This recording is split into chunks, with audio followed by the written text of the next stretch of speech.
Hello guys, আমি শফিকুল শেখ। আমার চ্যানেলে ইউটিউব চ্যানেলের নাম হচ্ছে রাজ ওয়াইটিসি।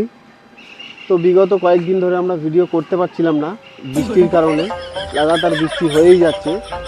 তো আজকে একটু সুযোগ পেলাম, ভাবলাম একটু ভিডিও করি। বল ভাই, আমার কথা একটু বল। ভাই কি করছিস তুই? কথা একটু বল ভাই, বল আমার নামটা একটু বল ভাই। কি আমার নামটা একটু বল তোর ভিডিওতে। এখানে ভিডিও চলছে, তুই নাং নাং বলে চিল্লাচ্ছিস কেন? আরে আমি নাম বলছি না, আমার নামের কথা বলছি। আমার নামটা একটু বল ভাই হ্যাঁ সেটাই বলছি, তোর নামের কথা বলছি না, তোর নাঙের কথাই বলছি। আরে নাম না, নামের কথা বল তুই। তুই না বাবা পুরো আমার ভিডিওটাই খারাপ করে দিলি। হ্যাঁ একটা ভিডিও চলছে, তুই তো দেখেছিস একটা ভিডিও চলছে। হ্যাঁ তো তুই ভিডিওর মধ্যে বারবার নাং নাং বলে চিল্লাচ্ছিস কেন তুই? আরে আমি নাং না করেছি, আমি বললাম যে আমার নাম নিতে তোর ভিডিওতে। সারা জীবন কালা থেকে যাবি, ঠিক আছে? তোর কিছু বলার নেই, আমি চললাম। তোর দেখ তুই ভিডিওতে ভালো কথা বলবি না। তোর ভিডিওতে আমি আর করবো না, তোর ভিডিওতে আমি যা তোর করতে হবে, তোর ছাড়াই আমি ভিডিও করবো, যা এখান থেকে।